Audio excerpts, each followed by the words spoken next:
ከልቦ በቀረበው ትርታ 97.6 FM የትርታ ቁርስ መሰናዶውን ነው እየተከታተላችሁ የምትገኙት። አብራችሁን ስለሆናችሁ እያደመጣችሁን ስለሆነ ከልብ ነው እናመሰግነው። አሁን ሰዓቱ ደግሞ ከሀገር ውስጥና ከባህር ማዶ የተሰሙ ዋና ዋና ቤት ዜናዎችን ወደ እናንተ የምናደርስበት ነው። የሀገር ውስጥ ጉዳዮችን በማስቀደም እንጀምራለን።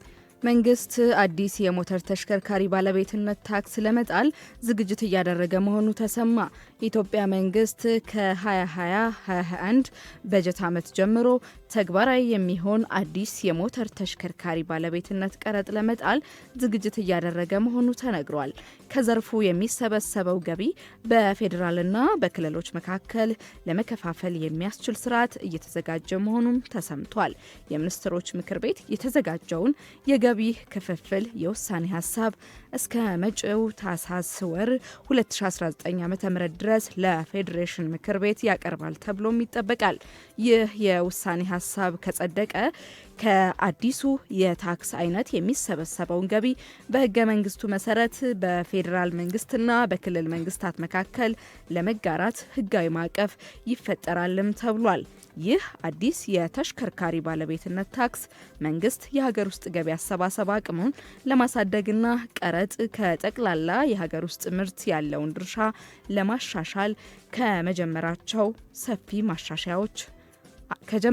ሰፊ ማሻሻያዎች አንዱ ነውም ተብሏል። የዓለም አቀፉ የገንዘብ ድርጅት IMF ግምት እንደሚያሳየው ይህ ታክስ ተግባራዊ በሆነ በመጀመሪያው ዓመት 0.1 በመቶ፣ በሁለተኛው ዓመት ደግሞ 0.2 በመቶ ለሀገሪቱ ጠቅላላ ሀገር ውስጥ ምርት አስተዋጽኦ ያደርጋል። መንግስት ይህንን አዲስ የታክስ ፖሊሲ ለመቅረጽ የተገደደው እያደገ የመጣውን የህዝብ ወጪ ለመደገፍ አዳዲስ የገቢ ምንጮችን በመፈለጉ እንደሆነ ተገልጿል።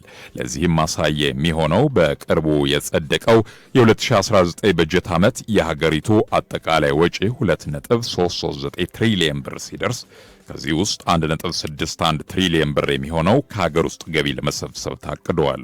ይሁን እንጂ የኢኮኖሚ ባለሙያዎችና የፖሊሲ ተንታኞች በአዲሱ ታክስ ላይ ስጋታቸውን ሲገልጹ በቅርቡ የወጡ መረጃዎች በኢትዮጵያ በአጠቃላይ የተመዘገቡት ተሽከርካሪዎች ብዛት 1.2 ሚሊዮን አካባቢ ብቻ እንደሆነ አውስተው ቀረጡ በጥንቃቄ ካልተቀረጸ በተሽከርካሪ ባለቤቶች ላይ ከባድ ጫና ሊፈጥር ይችላል ማለታቸው ተሰምተዋል።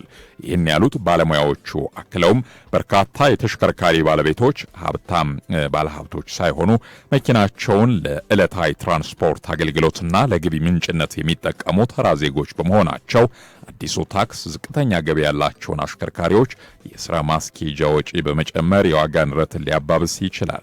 በመሆኑም ፖሊሲ አውጪዎች ታክሱን ሲጥሉ ለንግድ አገልግሎት የሚውሉና ለግል ጥቅም የሚውሉ ተሽከርካሪዎችን በግልጽ መለየት እንዳለባቸው መክረዋል። ዘገባው የካፒታል ነው። በመጨረሻም የኤፍቢአይ መርማሪዎች ከኢሚግሬሽንና ጉምሩክ አስከባሪዎች ጋር የተያያዙ ግጭቶችንና የተጋነነ የኃይል አጠቃቀም ክሶችን መመርመር እንዲያቆሙ መመሪያ ተሰጣቸው። የፌዴራል የምርመራ ቢሮ ኤፍቢአይ መርማሪዎች ከኢሚግሬሽን ኤጀንቶች ጋር የተያያዙ ግጭቶችን እንዳይመረምሩ በጽሑፍና በቃል መመሪያ ደርሷቸዋል ያለው የኒውዮርክ ታይምስ ዘገባ አክሎም ውሳኔው በኢሚግሬሽን ኤጀንቶች ላይ የሚደረገውን የቁጥጥር ስርዓት በእጅጉ ያዳክመዋል መባሉን አስነብበዋል። ቀደም ሲል በኤፍቢአይ የሚደረጉ መሰል ምርመራዎች የሀገር ውስጥ ደህንነት ሚኒስቴር ባልደረቦች ከልክ ያለፈ ኃይል ከተጠቀሙ ወይም ሕግ ከተጣሰ ማስረጃዎችን ለማውጣት ይጠቀሙ እንደነበር ተገልጿል። ውሳኔው በተግባር ላይ ከዋለ የዶናልድ ትራምፕ አስተዳደር በፌዴራል ኤጀንቶች የሚፈጸሙ ገዳይና አሰቃቂ አደጋዎችን በተመለከተ ከሚገጥመው የሕዝብ ትችት ጋር ተያይዞ በኢሚግሬሽን ኤጀንቶች ላይ የሚደረገውን የክትትልና የቁጥጥር ስርዓት በእጅጉ የሚቀንሰው ይሆናል ተብሏል። አዲሱ መመሪያ የኤፍቢአይ ኃላፊዎች በይፋ በጽሁፍ እንደደረሳቸው፣ አንዳንዶቹ የኤፍቢአይ አባላት ደግሞ ለኢሚግሬሽን ኤጀንት አጋሮቻቸው በቃል ማሳወቃቸው ተጠቅሷል። ይሁን እንጂ የአሜሪካ የፍትህ ሚኒስቴርና የሀገር ውስጥ ደህንነት ሚኒስቴር በጋራ ባወጡት መግለጫ ዘገባውን ሲያስተባብሉ ሁለቱ ተቋማት ምንም አይነት የፖሊሲ ለውጥ አለመደረጉን ገልጸው የኤፍቢአይ የኤፍቢአይ ተቋም በፌዴራል ኤጀንቶች ላይ የሚፈጸሙ ጥቃቶችን በተመለከተ ከተቋሙ መመሪያ ጋር በተጣጣመ መልኩ ምርመራ ማድረጉን ይቀጥላል ብለዋል። በኢሚግሬሽን ኤጀንቶችና በሰላማዊ ዜጎች መካከል ወይም ደግሞ ተቃዋሚዎች መካከል የሚፈጠሩ ግጭቶች እየጨመሩ በመጡበት በዚህ ወቅት የኤፍቢአይ የቁጥጥር ሚና መገደብ አዲስ የሕግና የሰብአዊ መብቶች ክርክር እንዲቀሰቅስ ማድረጉ ተመላክቷል። ጎልደን ቪዛ ካርድ በያዝነው በጀት ዓመት ወደ ስራ እንደሚገባ ተነገረ። ጎልደን ቪዛ ተብሎ የተሰየመውና በአሜሪካና የተባበሩት አረብ ኤምሬትስ ጨምሮ በተለያዩ የዓለም ሀገራት የሚተገበረው የመኖሪያ ፍቃድ ከፍተኛ መዋዕለ ንዋይ አፍስሰው በኢትዮጵያ ውስጥ መስራት ለሚፈልጉ የውጭ ሀገር ኢንቨስተሮችና ለቤተሰቦቻቸው የረጅም ጊዜ የመኖሪያ ዋስትና ለመስጠት ታስቦ የተዘጋጀ ልዩ መብት መሆኑም ተሰምቷል። ካርዱን ለማግኘት አንድ የውጭ ዜጋ $10 ሚሊዮን እና ከዚያ በላይ ኢንቨስት ያደረገ ወይም ደግሞ $5 ሚሊዮን አፍሶ ለበርካታ ኢትዮጵያውያን የስራ ዕድል የፈጠረ መሆን ይኖርበታል ያለው የኢሚግሬሽንና ዜግነት አገልግሎት ነው። አገልግሎቱን በይፋ ለማስጀመር የሚያስፈልጉ የአዋጅና የደንብ ማሻሻያዎች በሚኒስትሮች ምክር ቤትና በሕዝብ ተወካዮች ምክር ቤት በኩል መጽደቃቸውን ያመላከተው አገልግሎቱ ዝርዝር ማስፈጸሚያ መመሪያዎችን ከፍትህ ሚኒስቴር ጋር የማጠናቀቅ የመሰረተ ልማት ዝርጋታና የካርድ ዝግጅት ስራዎች በከፍተኛ ሂደት ላይ እንደሚገኙ አረጋግጠዋል። መመሪያው ሲወጣ የስራ ዕድል ፈጠራው አነስተኛና ከፍተኛ ድካም የሚጠይቁ መስኮችን በማነጻጸር የሚመዘንበት እንዲሁም የጸጥታ ስጋት ሲኖር ቪዛው የሚሰረዝበት ዝርዝር አሰራር በግልጽ ይቀመጣል ተብሏል። ባለሀብቶች ይህንን የጎልደን ቪዛ ካርድ ለማግኘት ለመደበኛ አገልግሎት $10,000 የአሜሪካ ለአስቸኳይ ወይም ኤክስፕረስ አገልግሎት ደግሞ $12,500 የሚከፍሉ ሲሆን አገልግሎቱን ባሉበት ቦታ ለማግኘት የሚያስችል የቤት ለቤት አማራጭም ተዘጋጅቷል። ቀጥለናል አድማጮች። ቀደም ሲል የሀገር ውስጥ ዘገባዎችን ነው ለእናንተ ያደረስናችሁ። አሁን ደግሞ ከውጭ ያገኘናቸው ዘገባዎች እናልፋለን። በቅድሚያ የአፍሪካ በሰሜን አፍሪካዊቷ ሀገር ቱኒዚያ የሙቀቱ መጠን ወደ 50 ዲግሪ ሴልሺየስ መጠጋቱን ተከትሎ ሀገሪቱ በከባድ የሙቀት ማዕበል ውስጥ እንደምትገኝ ተገለጸ። በሀገሪቱ የሜትሮሎጂ መረጃዎች እንደሚያመላክቱት የሙቀቱ መጠን በበርካታ ግዛቶች የነበሩ የቀደሙ የሙቀት ሪከርዶችን መስበሩ ነው የተነገረው። በካይሮዋን ማዕከላዊ ግዛት የሙቀት መጠን 49.7 ዲግሪ ሴልሺየስ የደረሰ ሲሆን በዛጓዋን ደግሞ 48.6 ዲግሪ ሴልሺየስ ሆኖ ተመዝግቧል። የሀገሪቱ ነዋሪዎች የሙቀቱን ጫና ለመቀነስ ወደ ባህር ዳርቻዎች፣ መናፈሻዎችና የጥላ ስፍራዎች ሲያሳልፉ፣ የጤና ባለሙያዎችም ህብረተሰቡ በቂ ውሃ እንዲጠጣና ከፀሐይ ብርሃን እንዲጠበቅ አሳስበዋል።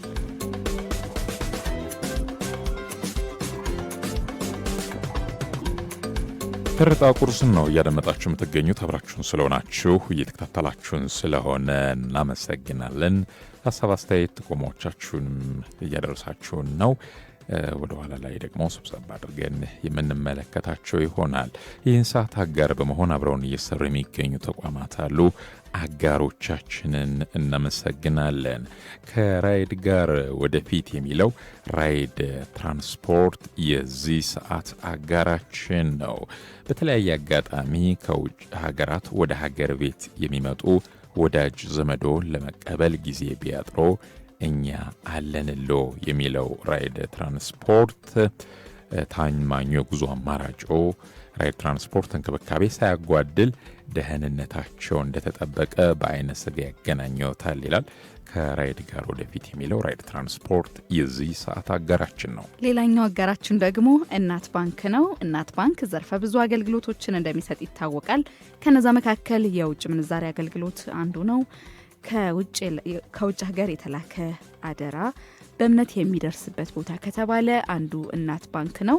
ከውጭ ሀገር ከወዳጅ ዘመዶቹ የሚላክሎትን የውጭ ሀገር ገንዘብ በእናት ባንክ በኩል ይመንዝሩ፣ ይቀበሉ፣ ላሰቡት ዓላማ ያውሉ የሚላችሁ እናት ባንክ ሁሌም ልናገለግሎት ዝግጁ ነን ይላችኋል። በአቅራቢያችሁ ባለ በአዲስ አበባና እንዲሁም ደግሞ በሌሎች የክልል ከተሞች በመገኘት ጎራ በማለት የውጭ ምንዛሪ አገልግሎታችንን ልታገኙ ትችላላችሁ የሚላችሁ እናት ባንክ ይህንን ሰዓት አጋራችን ነው። አጋራችን እናት ባንክ ማን እንደ እናት እናመሰግናለን።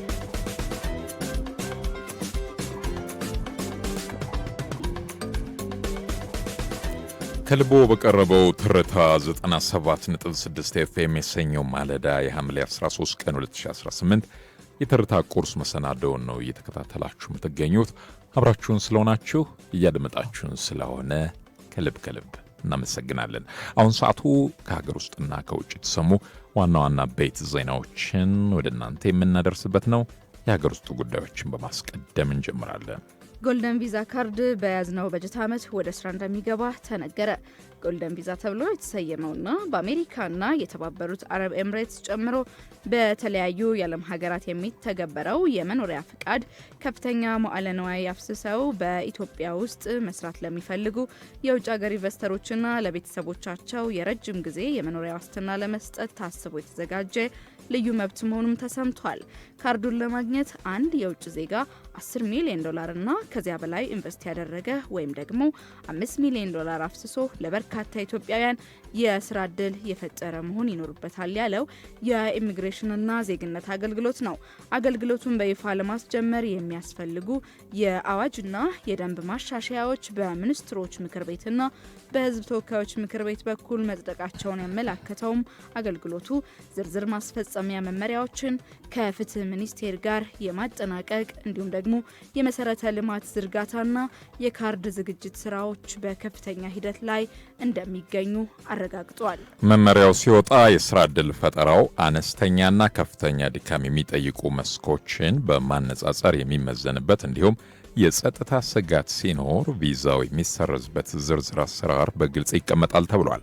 ባለሀብቶች ይህንን የጎልደን ቪዛ ካርድ ለማግኘት ለመደበኛ አገልግሎት $10,000 የአሜሪካ ዶላር፣ ለአስቸኳይ ወይም ኤክስፕረስ አገልግሎት ደግሞ $12,500 የሚከፍሉ ሲሆን አገልግሎቱን ባሉበት ቦታ ለማግኘት የሚያስችል የቤት ለቤት አማራጭም ተዘጋጅቷል።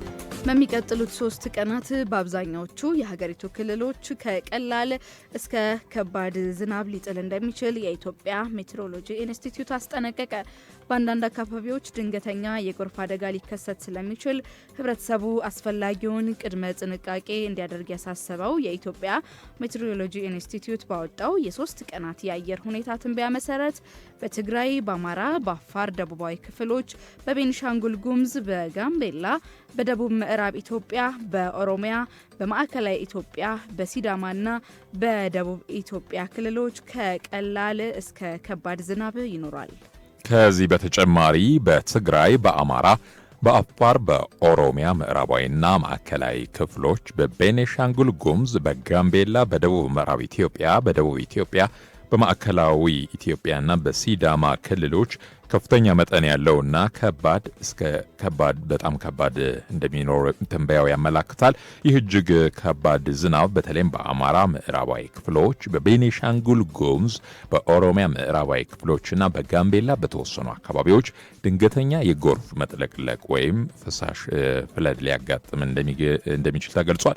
ይህንን ተከትሎ የኢፌድሪ የአደጋ ስጋት ስራ አመራር ኮሚሽን ባስተላለፈው መልእክት በተጠቀሱት አካባቢዎች የሚኖሩ የህብረተሰብ ክፍሎች፣ የአካባቢው መዋቅርና አስተዳደሮች እንዲሁም የሚመለከታቸው ተቋማት በሙሉ የሜቴሮሎጂ ኢንስቲትዩት የሚያወጣቸውን ወቅታዊ መረጃዎች በቅርበት እንዲከታተሉ አሳስበዋል። ኮሚሽኑ ሊከሰት ከሚችለው የድንገተኛ ጎርፍ አደጋ ራስንና ንብረትን ለመጠበቅ ዜጎች ከአሁኑ ተገቢውን የቅድመ ጥንቃቄ እርምጃዎች ሁሉ እንዲወስዱ በጥብቅ አሳስበዋል።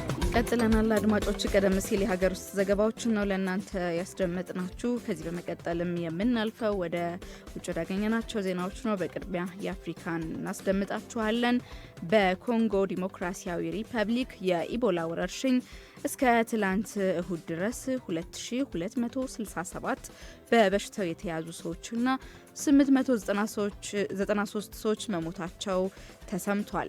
የሀገሪቱ የኮሚኒኬሽንና ሚዲያ ሚኒስቴር ባወጣው የኢቦላ ወረርሽኝ የተሻሻለ መረጃ መሰረት የበሽታው የሞት ምጣኔ 39.4% የደረሰ ሲሆን 444 ሰዎች ደግሞ ከበሽታው ማገገማቸውም ተመዝግቧል። በአሁኑ ወቅት 722 ታካሚዎች በለይቶ ማቆያ ውስጥ ወይም ደግሞ ሕክምና ላይ እንደሚገኙ ይፋዊ መግለጫውም አመላክቷል። ወረርሽኙ ቢያንስ 5 ግዛቶችን ያጠቃ ሲሆን እነዚህም ኡሌ፣ ኡቶሪ፣ ሾፖ፣ ሰሜን ኪቡ እና ደቡብ ኪቡ ናቸው። በደቡብ ኪቡ ግዛት ላለፉት ባለፉት ከ50 በላይ ቀናት ምንም አይነት አዲስ በበሽታው የተያዘ ሰው አልተመዘገበም። የኢቱሪ ግዛት ከወረርሽኙ ማዕከል ሆኖ የቀጠለ ቢሆንም 32 አዳዲስ ያገገሙ ሰዎች የተመዘገቡ ሲሆን የክትትል ስራውም ተጠናክሯል። የወረርሽኝ መከላከያና ምላሽ የመስጠት ጥረቶች በከፍተኛ ሁኔታ እየተሰጡ ሲሆን በበሽታው ከተያዙ ሰዎች ጋር ንክኪ ያላቸውን የመከታተል ስራ 83.6 በመቶ ደርሷል። በሾፖና በደቡብ ኪቡ ያለው ሁኔታ ግን እጅግ የተረጋጋ መሆኑን ዘገባው አመላክቷል። በመጨረሻም እስራኤል ከአሜሪካ ያጋጠማትን የተቀዛቀዘ ህዝባዊ ድጋፍ ለማሻሻል የቀድሞውን የዶናልድ ትራምፕ የምርጫ ዘመቻ መሪ ኮንትራት መቅጠሯ ተገለጠ። ዘመቻው በሰው ሰራሽ አስተዋይነት AI የታገዘ የህዝብ ግንኙነት ስራን ያካተተ ነው ተብሏል። የእስራኤል መንግስት በአሜሪካውያን ዘንድ ከጊዜ ወደ ጊዜ እየቀነሰ የመጣውን የህዝብ ድጋፍና በጎ አመለካከት ለመቀየር በብዙ ሚሊዮን ዶላሮች የሚቆጠር ሰፊ የህዝብ ግንኙነት ዘመቻ መጀመሩ ታውቋል። የእስራኤል የውጭ ጉዳይ ሚኒስቴር ለዚህ የህዝብ ግንኙነትና አስተሳሰብን የመቅረጽ ስራ ከ700 ሚሊዮን ዶላር በላይ በጀት መመደቡ ተጠቅሷል። ወል ስትሪት ጆርናልን ዋቢ በማድረግ የአናዶሉ ዜና ኤጀንሲ እንደዘገበው እስራኤል ለዚሁ ዓላማ የቀድሞው የአሜሪካ ፕሬዝዳንት ዶናልድ ትራምፕ የቅርብ ረዳትና የምርጫ ዘመቻ መሪ ከነበሩት ብራድ ፓራስኬል ጋር ከ45 ሚሊዮን ዶላር በላይ የሚያወጣ ውል ተዋውላለች። ይህ ዘመቻ በዋናነት በአሜሪካውያን ዘንድ በተለይም በወጣቶችና የቀኝ ዘመም ርዕዮተ ዓለም ደጋፊዎች ዘንድ በእስራኤል ላይ ያለውን አሉታዊ አመለካከት ለመቀየር ያለመ ነው። ዘመቻው በሰው ሰራሽ አስተውሎት ወይም ደግሞ AI የታገዙ የጽሁፍ መልእክቶችን፣ የማህበራዊ ሚዲያ ማስታወቂያዎችንና ከታዋቂ የይዘት ፈጣሪዎች ጋር የሚደረጉ ቅንጅቶችን ያካተተ እንደሆነም ተወርቶለታል። በተጨማሪም የዘመቻው አንዱ አካል እንደ ቻትጂፒቲ እና ክሎድ ያሉ የAI ቴክኖሎጂዎች ስለ እስራኤልና ፍልስጤም ግጭት የሚሰጡትን ምላሽ በበጎ መልኩ እንዲቀርጹ ማድረግ እንደታሰበ ሪፖርቱ አመላክቷል።